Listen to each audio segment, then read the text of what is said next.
Welcome. We're going to pick up from where we left off the last time and move through the beginning of the war, the outbreak. And to do that, we need to finish up a few of the background. 71, remember his father, Osamequin, dies in 1661, so 10 years later, things are deteriorating. And there's more and more mistrust between the Poconokeets and their leadership and the Plymouth colony, but even more so with the Massachusetts Bay colony. So he's summoned to up to Taunton, and they accused him of getting ready to go to war.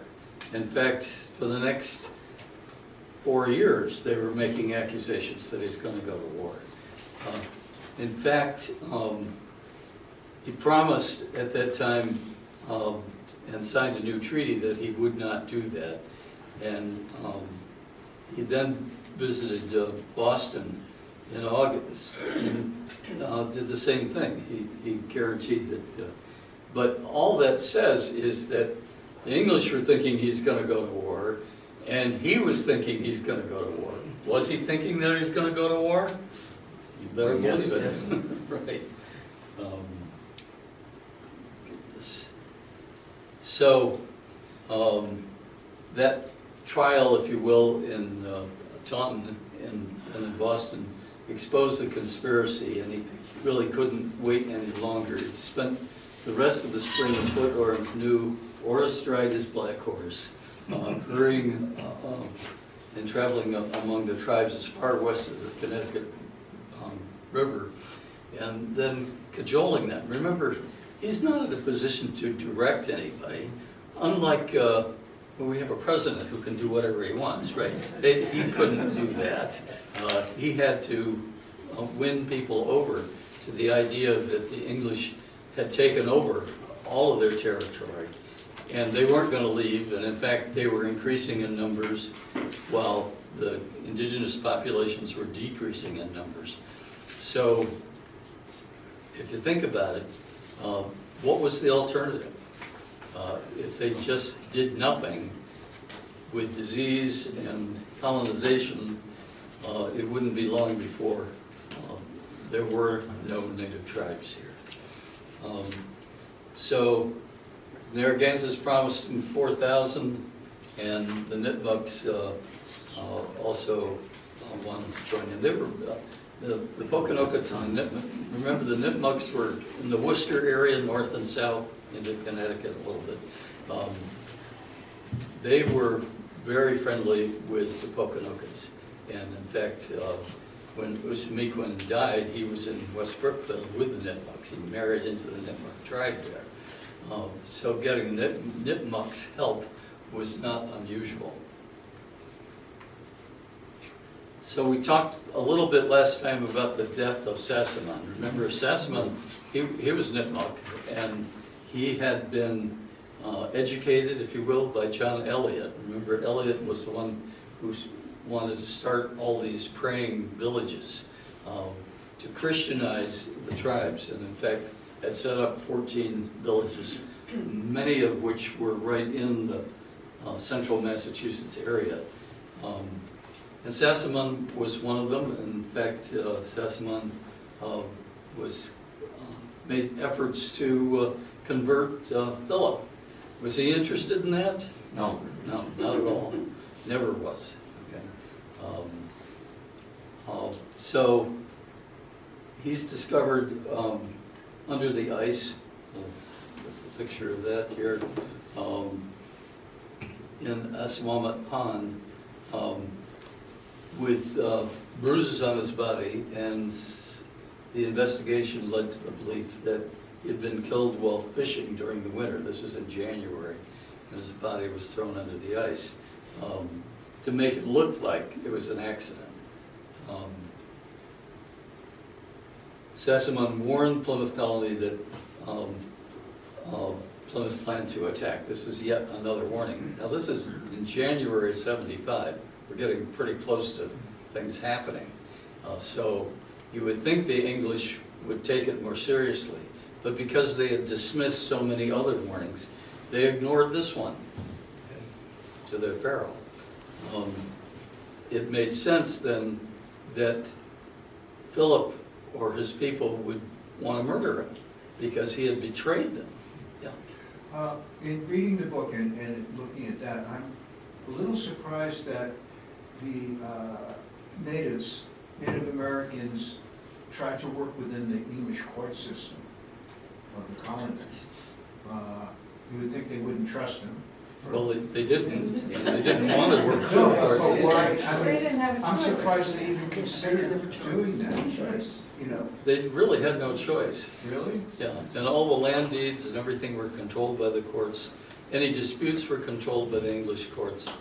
And remember, the original agreement was that native problems would be handled by native tribes, and the English would handle problems with the English. But in fact, as time, particularly close to the war, you had the English courts adjudicating everything. And that was one of his biggest complaints. Besides that, they were freely giving native people access to alcohol, often would make 2 copies of a deed and change things. I mean, there were all kinds of shenanigans going on, and the English were more and more bold in terms of what they were trying to do, while the native people were constantly feeling that they were on the short end of the stick and all of that. So in March, 3 native men of Poconokeets were arrested on evidence. You notice in the drawing there's somebody back here in the tree. That's apparently the witness. I mean, this is a 20th century drawing, so who knows what was going on there. Right, photographer, right. The whole thing's on video, yeah. He had his cell phone with him, I'm sure. And, you know, the claim that he had drowned on his own when they found him with marks on his body, and they did as much of an investigation as was possible then, but the forensic capacity of the English at the time was not very good. And at one point, the body's said to have bled from the nose, which was theoretically a sign that he had been murdered. Who knows? But the English were convinced that this native man had been killed by a Pokanoket, and therefore these 3 men would be tried and, of course, hung. And that was typical of the time in terms of any resolution of a murder. 2 of them died in the hanging, one of them the rope broke, but it wasn't long before they decided they were going to shoot him, and so all 3 had died. This is now early June, okay? And remember, Philip has been working to get alliances with all the other tribes and get ready. Do you think he wanted to go to war then? Then, not June. What? Yeah, not in June. Why do you not want to go to war in June? Crops. Crops, right. You've gone through, you've eaten all the winter storage crops, okay? And your new crops need tending. Okay, corn doesn't grow by itself, you have to work it, and you have to keep the birds away. So they wouldn't expect to have a harvest until September, October. That would have been the time to go to war. However,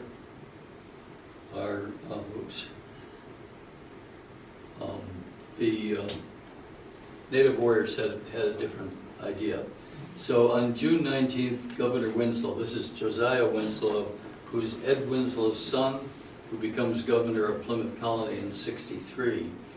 It's important to understand the overlap of the generations here. That this is a new generation of leaders.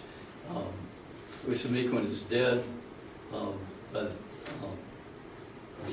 actually, 14 years before the war begins. And Josiah, who grew up partly under Usamiquan, but not the full realization of the treaty, and he's being more and more belligerent because the English population has grown so much, and the native population has diminished to the point that he really felt that he was in charge. What was the English population in But 1670? by 1675, over 50,000. Yeah, and we know that because they did do censuses with that. What we don't know is the exact population, native population, but best guesses are around 10,000 or so. So on the 21st of June, Winslow contacts Mass Bay Governor Leverett and warning that maybe this time they meant it, that something was going to happen. And he's sent a commission down to investigate, but on their way they found 2 houses that had already been burned by the Wampanoags, meaning the Poconokeets, the Eastern Indians, okay. And on their way to Swansea, they found the headless bodies of 2 Plymouth men as they left as a clear warning that the war had begun, okay.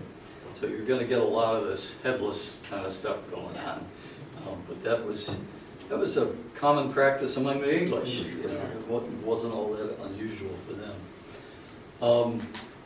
Anybody recognize this statue here? You have to go to Jamestown. If you take the ferry at Jamestown, in the little park there, this is the statue of Corbiton, and he was, I'm sorry, Kenosha, who was in charge of the Narragansetts. Mass Bay understood that he could raise up to 4,000 warriors, so they better get ahead of it, and went and had a meeting with him, and left satisfied. But Roger Williams, who also had joined them, had a different point of view. They were lying. I mean, and Williams would know because he had been working with them for since '36, so here it's '75. He's had a lot of experience with them and understood what they might be up to. Oops. So as I think I mentioned this last week, on the 16th of June, Lieutenant Governor John Easton, who was Quaker, agrees to meet Philip. It says on it was at Tripp's Ferry, which was underneath the mount where the Mount Hope Bridge is. Some accounts say it was on a small island. We don't know what island they meant. The only island that's there is underwater half the time, if you're familiar with Bristol Harbor. But he wanted to find out what Philip was so upset about. Philip just kind of read them the riot act and said, look at all the things. We treated you well, and what did you do? You turned around and made our lives miserable. And let me tell you in some detail what that's about. So he was not about to be appeased, and they left, and Plymouth ignored Easton's efforts anyway. Easton is a Quaker, and he's from Plymouth. Is that partially the reason nobody paid any attention to him? Well, let me put it this way, a lot of people didn't pay attention to the Quakers. And remember Roger Williams, Yeah. though he tolerated them, he totally just did not agree with any of their beliefs. Actually, he had arranged to rowed his boat all the way down to Newport from Providence to have a debate with them. But they had left, so the debate never ended. So, with the conference breaking up without any agreement, Easton states his belief that they would have accepted the governor of New York and Indian King as arbitrators for the peace. But it's more than doubtful that the Pokanooks, by then, they had broken loose from all restraints. And Philip, at any rate, would have been glad in time to order to have procured arms and ammunition and to involve more definitely the other tribes. But in the state of mind of his followers, no such course was possible. The pent-up passions of many years fanned into flames and were past suspicion. Suppression. Pardon me? Oh, you said suppression. Yeah. You said suspicion. Both. probably. Beyond suppression. So Philip was observed at Mount Hope having a war dance for 2 weeks. Okay? And that's how you get ready for war. Okay? And the Braves would call out the name of an English settlement and pick up a firebrand and dance around the circle in a mock battle with a flame. And finally conquered the town by quenching the torch in the earth. So if this wasn't preparation, I don't know what was. Okay. So Church hears more about the war. This is Benjamin Church, who was settled in Sakonnet and had gotten to know Ashawanks and the Sakonnet tribe very well, and was all the way through the war, even though he led the militia, was quite sensitive to the native points of view. He was so familiar with them and knew so many of them. But Church met Nunuit, who had married Alexander's wife, Weedamo. Peter had said he had just come from Mount Hope, where Philip had been holding a dance in which Indians had participated. And Philip was forced to promise the young men that on the next Lord's Day, when the English were gone to meeting, they should level their house and from that time forward kill their cattle. If that's an accurate report, then Philip was already giving orders in terms of what was going to happen, which was then carried out. It was told that Sam Gordon and James Brown of Swansea were at the time at Mount Hope, and that one of the warriors wanted to kill Brown. But Philip presented it saying that his father had charged him to show kindness to Mr. Brown. So at the request of Peter, Church had an interview with Weedamo. Who's Weedamo? She's the Pecasset chief. Okay. And, oops. She has It's a mind of its own. Right? So here's Mount Hope down here, and then right across the bay is the Pecasset territory. Again, there was a close relationship between Weedamo and Philip, and in fact, Philip's older brother, who was killed, had married Weedamo. So, and then she married another guy. He turned out to be on the side of the English, so she got rid of him and married a Narragansett. But she was clearly on the side of. Was it unusual for a woman to be the? Not that unusual, no. No, women were in charge of many of the tribes.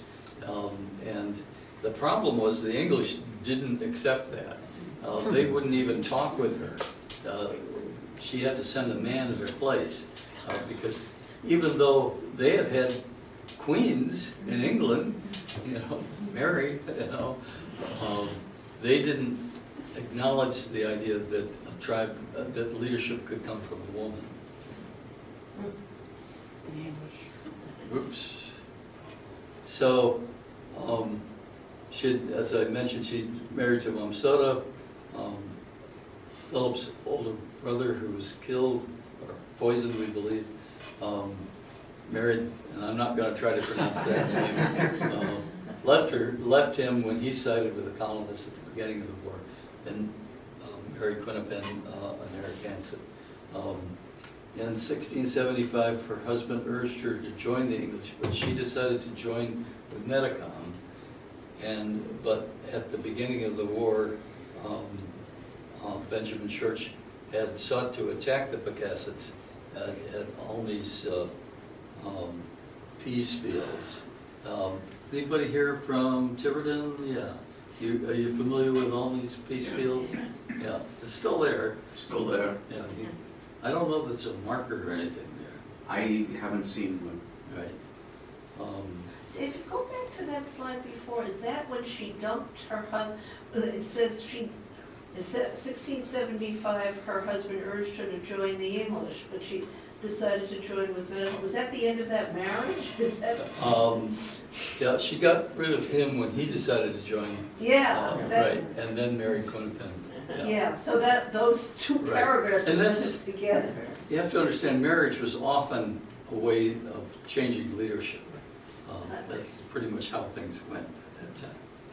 Church tries to get Asherwonks, who he knew very well because he lived in her settlement. But he discovered that the dance had been given in honor of ambassadors from Philip. In other words, Philip was trying to persuade her, but he advised her on her explanation of Philip's overtures. He boldly advised her in her presence to knock them on the head and seek refuge with the English. So much for persuasion.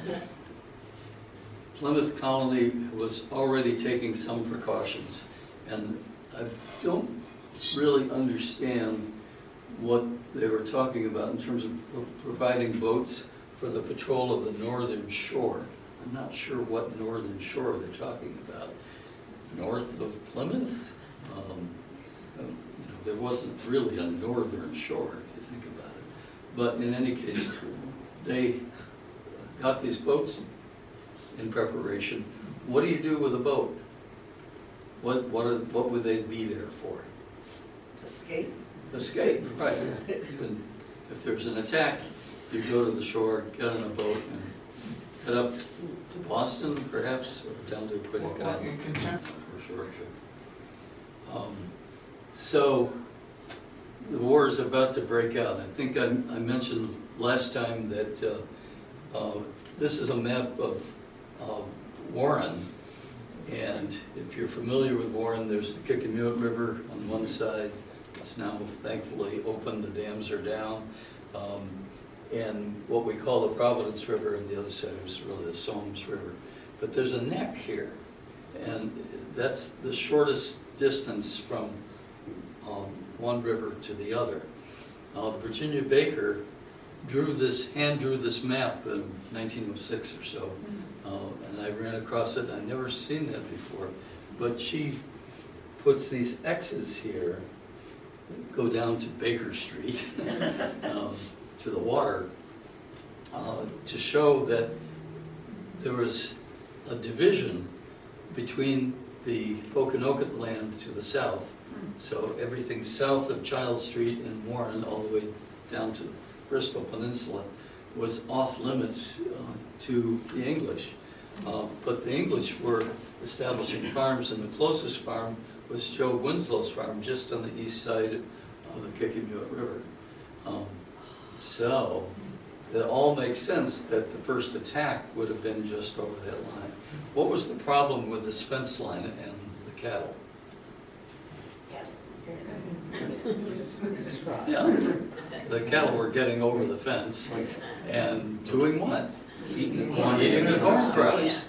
And all we know about Warren is that prior to 1720, this was considered Brooks pasture, which, though we have one map, but it doesn't really show anything. The name pasture suggests that it was open, cleared land. So it's quite likely that where downtown Warren is now were cornfields. So crossing that fence line at Child Street would take you directly to corn. That's what angered the warriors. What's that mean? So here we are, we've got that same map. Here's where the fence line is. 3 settlements. One at Knockham Hill, where the Miles Garrison is. One, the Mattapoisett settlement, which is where the Bourne Garrison was. It's no longer there, obviously. And then the Kickamuit settlement as I just showed you, just over the line there. So on June 19th, warriors entered Job Winslow's home on the east side of the Picayune River, destroying furniture. They didn't kill anybody, didn't harm anyone, but this is an intimidating raid, okay? How would you feel if 8 warriors came in your house and rifled through what you had? Huh? They looted various houses and then set 2 on fire. They also killed several of the cattle, the offending cattle, but no people had been injured. But it was a warning. And so on the 21st, Governor Winslow summoned a militia from Bridgewater and Taunton, and a second force of around 150 who settled at Miles Garrison. By the time they were done, they had close to 500 people at that garrison. And if you look at the site, how do you get 500 people there? And how do you protect them from the native snipers who are all around them? I mean, it's crazy. But that's kind of the English response. Send troops and send a lot of them, no matter what the problem. Okay. So warriors began shooting at the garrison sentries, and then continued to loot and burn local What happens houses. at a garrison house? What does a garrison house Just include? It's a fortified house. Often they were made of stone. If not, they were made with very thick walls. The name garrison is used today in houses that have that second floor overhang. If you think about it, if you've got people attacking the house, you want to be on the second floor and shooting people down below you, okay? So it's a design made for protection. And though this is not the original garrison house, this is a house that was there, burned down in the early 20th century, but more likely the original house that Reverend Miles had. You built these garrisons largely for the pastor, because that's a communal effort. He doesn't own the house, the community does, and everybody participates in the building of that house. And it was strengthened so that people from that community could gather there if there was a threat of attack. All you'll find there now is this monument in the style that was popular in the turn of the century. You just list all the people who were killed. Okay. Doesn't say a thing about what happened or why or anything else. In any case, so more local English settlers are killed. They left the Bourne garrison. To go to the Bourne garrison, all that's there now is this white stone marker, and there's one sign. It's on private property. The people who own the house are fine with people stopping by and visiting, and they're very much into history, and that's why they put the stone there and the marker. There is a small cemetery, 18th century cemetery across the street from there. So the people who were killed there had their heads removed and placed on pikes along that fence line as a warning. Don't cross this fence line, or this is what will happen to you. Here we are at the Bourne garrison. So on the way to the site, the militia that's coming down see a eclipse of the moon, and in that, somewhere in there, this is obviously not a photograph taken in 1675, but you can kind of imagine, as they must have imagined, that they were seeing things in the darkened side of the eclipse. A black spot resembling the scalp of an Indian or the form of an Indian bow, ominous signs. Okay? And you have to remember, at that time period, people were always looking for signs, and there was a heavy belief in magic and things that weren't scientifically based. Okay? And it was seen as a bad omen that the war was going to widen. They stopped at Woodcock's Garrison, which you can go visit. It's in Attleboro. It's been recreated, obviously. That's not the original building, but the location is there and some of the story.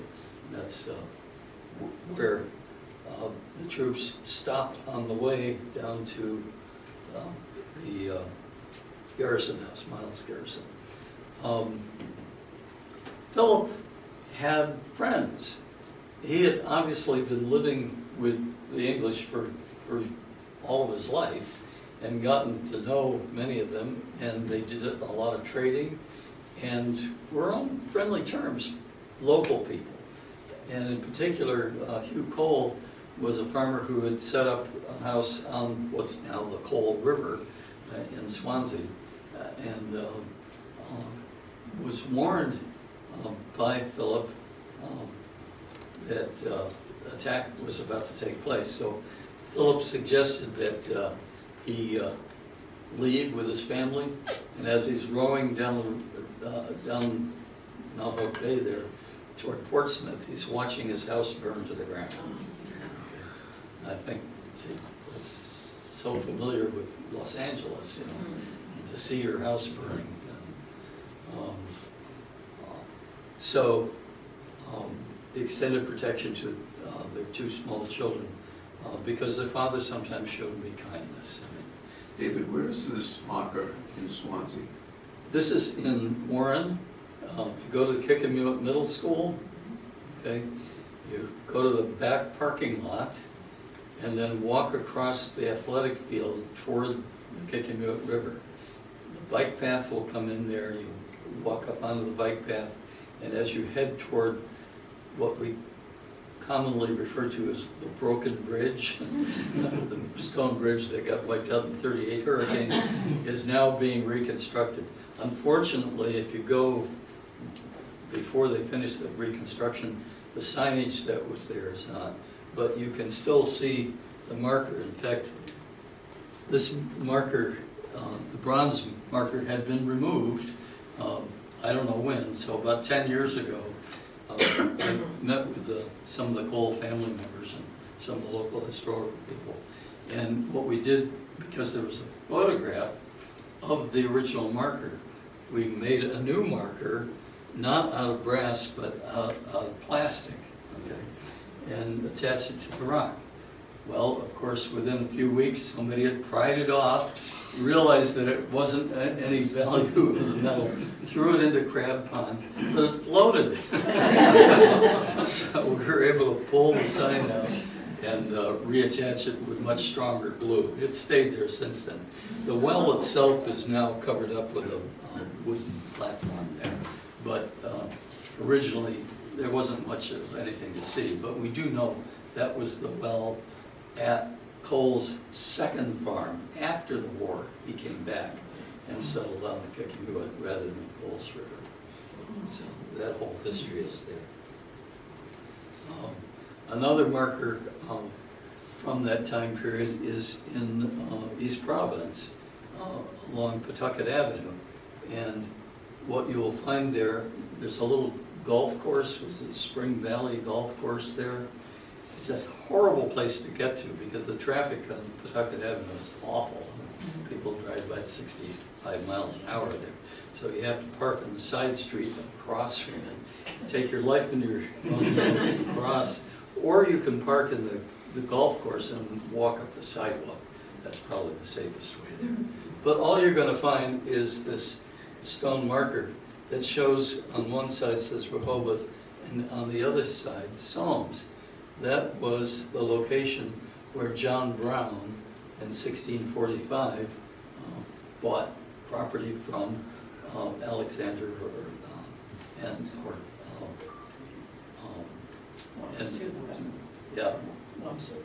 Wamsuta and Wissamequa.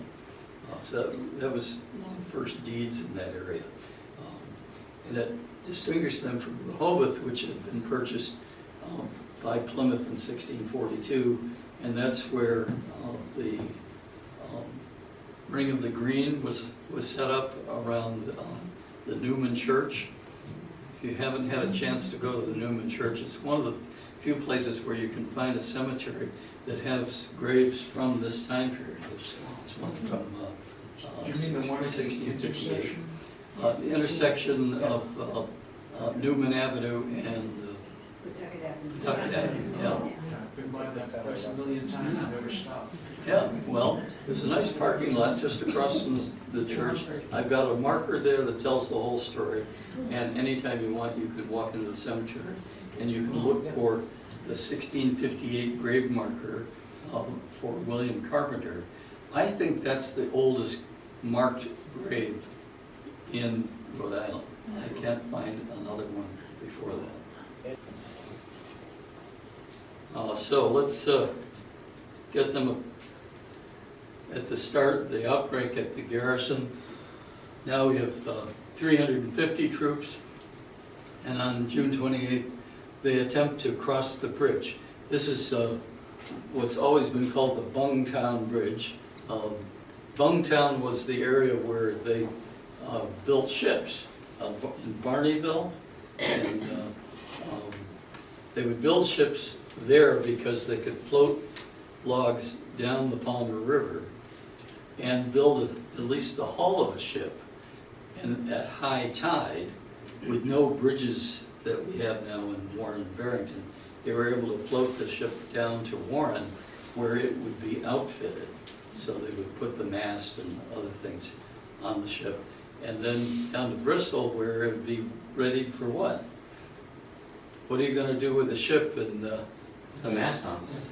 Pardon me? Could put the mast on it. Yeah, put the mast on it, but Go to get slaves. go to get some slaves. Actually, there's a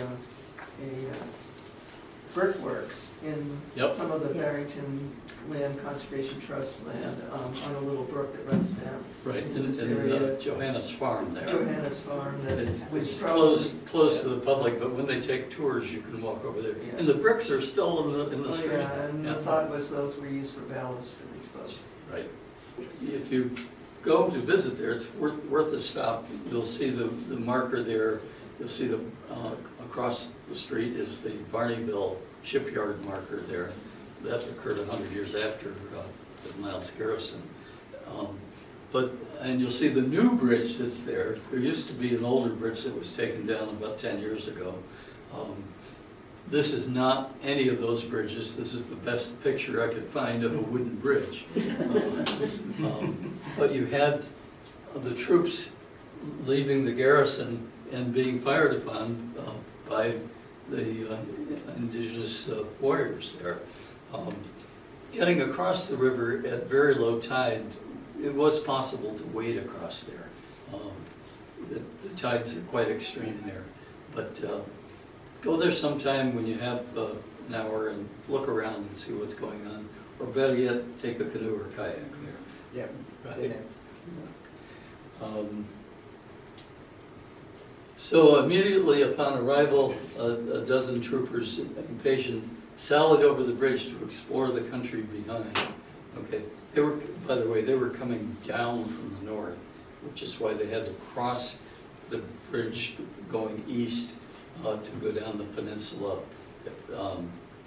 Essentially, it was this like you were coming into the Seekonk shopping mall and you were taking Route 6, if you get some idea of where you are there. So hardly had they cleared the bridge when they were ambushed, killing William Hammond and driving the rest back to a barricade erected around the house. That's probably the answer to how you have 350 troops there. You put more fences around it. They weren't all staying in the garrison. The next morning, the natives shouted derisively and even ventured up on the bridge itself. But you had, this is not a painting of that occurrence, but it's the best I can do.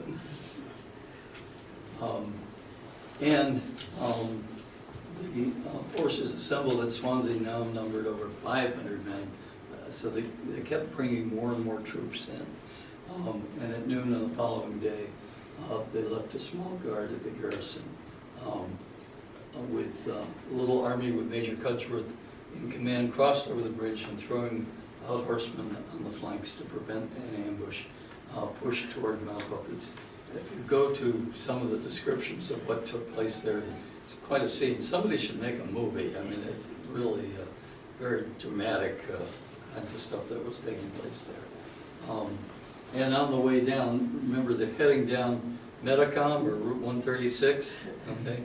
I mean, the route's still the same, and when I go down there, I'll show you some things from Johnson's Market there. I always think about what it was like for those troops to be marching down, and the warriors on either side of them picking them off as they went.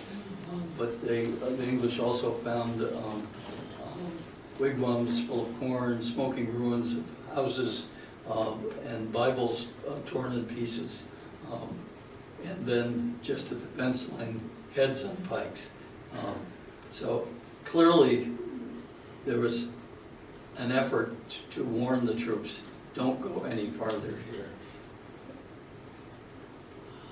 And here's just just south of Johnson's Market on Route 136. We now have a marker there. This is King's Rock. And then across the street, though it's difficult to see, it's on private property, but this is Sachem's Knoll. Johnson's Market is on the high point.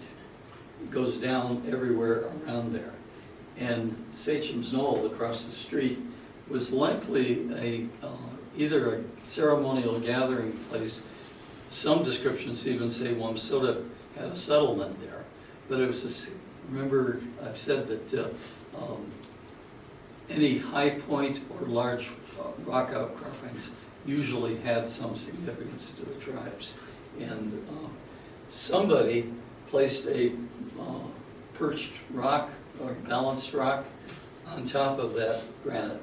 I have tried and tried and tried to find out if anybody knows anything about it, who moved it there, has it been there forever, and I cannot find anything. So if you hear something, let me know.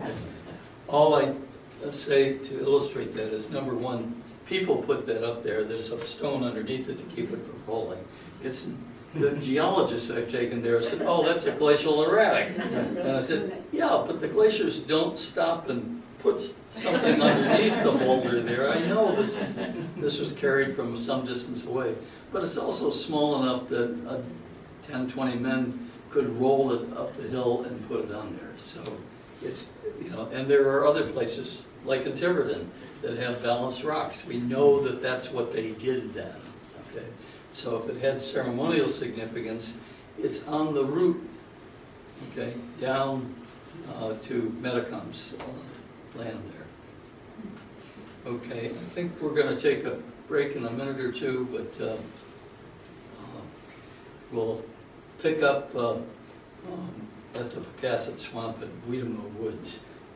If you've been to Tiverton, like you live there, you will find that the woods are pretty much the same as they were 400 years ago, because this whole area is largely undevelopable because it's swampland. Okay. And swampland meant that it was a good place for native warriors to hide, because the English troops hated going into swamps for all kinds of reasons. Church's company, remember Church was hired at the beginning of the war and actually met with the troops up at the Miles Garrison. He wanted to follow Metacom down to Mount Hope and capture him, but of course Metacom's not going to wait for the troops to come. They took off. Church's troops came and burned the native village there. That's at the Narrows there along the mouth of the Kickapoo River. And then chased, went down to Mount Hope at the seat there. Didn't find anyone, and decided that at that point it wasn't worth continuing to chase him, so he waits a few days. And then meanwhile, Metacom is, along with his warriors, was able to cross the river in canoes or shoons and work their way through the forest there. Eventually, some of the troops tried following him there, but hated it. But some of them didn't want to go into the swamps at all because of the rattlesnakes there. So they decided to go down and cross over the Sakana River here onto a place called Pease Field. And there's a whole story of the battle there at Pease Field, where the British troops are greatly outnumbered by indigenous warriors who are shooting on them. And Church is trying to get them to keep going up the hill, but they eventually decide that it's not worth it. Too many of them getting shot. So they come down to the edge of the river and they see a sloop coming up the river. So they're able to get the attention of the sloop to come over and rescue them. So they were able to get off there. But meanwhile, Church is there, they're shooting at him. Some of the bullets went through his hair. I mean, it was not a good situation there. And here's a depiction of that encounter. That left some of the troops back at Mount Hope. They eventually got their way through and into the swampland. So just in terms of the way that indigenous warriors would fight, they were able to move through the forest silently, okay? Knew their way around, they knew every rock and every tree, and not only had they grown up there, their great-grandparents had grown up there, and this is the only place you live. You spend every day of your life outdoors, and in some part of this, and going to different places for different resources. So the idea that the English could just somehow magically find their way around, they didn't have GPS, they didn't know where they were. Okay? They were able to use these, set wagons on fire and push them into houses as this is a standard terrorist activity, okay? But it worked. These houses would easily burn as soon as you got any portion of them on fire, and people would have to leave. So this is the whole course of the war, and when you come back next week, we're going to go through some of these particular places, but you can see the extent of encounters here, all within, this is a 14-month period of time. And the native method was to just use small numbers of warriors and do these quick attacks and then leave. It's not like, you talk about King Philip's War, you imagine, oh, there's 100 native troops lined up and 100 English troops, and they have a battle on an open field like the Civil War or something, that sort. Not how it went. What was the goal, do we think, of the Metacom? Do you think that that they'd get back on their ships and head back to England? You got it. Okay. Yeah. In At fact, that point. people had started going back in the 1640s at, once King Charles II was in place, a lot of people decided they didn't want to stay here. But the whole effort in the war was to push people back. And if they'd given them enough time, and if there had been enough success, imagine if this war had gone on for a couple more years, they probably would have been successful. I mean, who's going to stay around when your town is burned down? You don't know when you're going to be attacked. It's amazing in some ways that as many English people stayed as they did. Yeah. It's fascinating that the Indians knew that it took the colonists time to build the structures. With the Indians, they could pack up and leave the next day. That's right. You can build a Wheatu in less than a day. Right. And then you can do that wherever you go, so you don't have to take your stuff with you. I mean, the English were burdened by their possessions, whereas the native people, you know, their possessions were everywhere in the forest and had no problem, including their food supply. So here's the route of Savage. I love that name, and there's another general named Henchman that only the English would come up with these names. He went down to Mount Hope in the Bristol Peninsula. Metacom, of course, had taken off, and everywhere they went, they would leave evidence of their conquest. This is where the Narrows is, if you ever get a chance to go down there. It's a beautiful location, and one that there's a stream today running fresh water there. Great place for clams and for fishing, and with high and low tide you can get in and out of the area. You can understand why thousands of people have lived there for thousands of years. They also had advantages in that they were more adept with European technology than the English themselves. They knew the fording places and rivers, every trail. They were acquainted with the daily habits of the settlers. They were observing the settlers all the time. They knew what they were doing.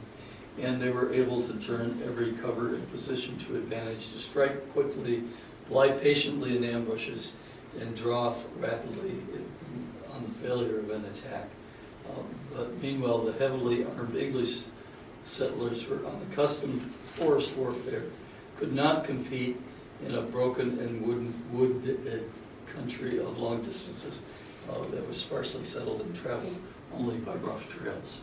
So you see this major advantage that the native people had.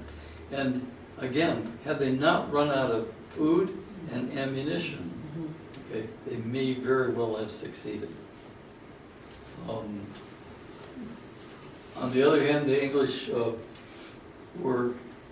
the traders were acquainted with the indigenous ways, and there were those among them who served as under officers and captains under Cromwell. So there was experience among the English soldiers,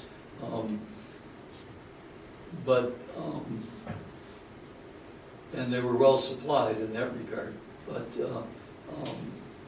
it wasn't enough of an advantage. And it's similar to what we got into in Vietnam, in that people were trying to fight an indigenous population, and they had every advantage. Meanwhile, what are we doing? Trying to bomb everything, you know, it wasn't very effective. So about 7,000 to 8,000 indigenous men. Not to say that women didn't have a role. What was their role? If you have several thousand men, what do they need besides ammunition? Food. Food, right. And it was the women's job always, in times of war or not, to know about food and supply them. And it was Church, because of his familiarity with native warriors, who eventually adopted their style of fighting, which was much more effective. One of the first attacks was on at Dartmouth, and you can go there today and see the Russell's Garrison house, the foundation stones, and that house was attempted to burn it, but they weren't successful, so people were able to survive there. Church reports that 80 men, women, and children were captured by the English that summer day. So it was not a successful raid in that respect, but it was one of the first raids there. Then there was an attack on Mendon. Anybody live up in that area there? Yeah. Why would you attack Mendon?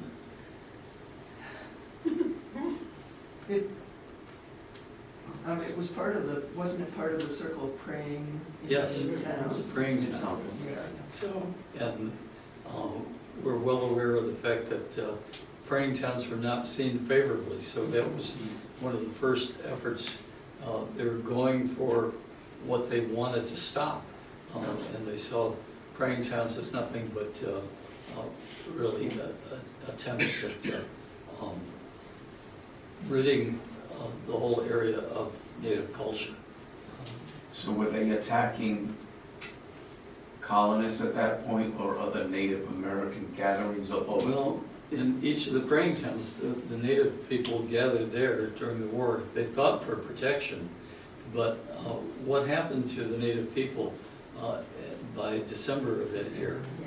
They were sent to Deer Island. Sent to Deer Island. Starved to death. So even though you had gone to all the trouble of becoming Christian, adopting English ways, and siding with the English troops, they were mistrusted and gathered and sent to Deer Island.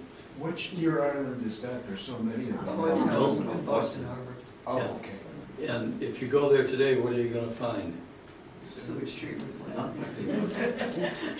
So it gives you some idea of how wonderful Deer Island was. There was nothing there, there was no food.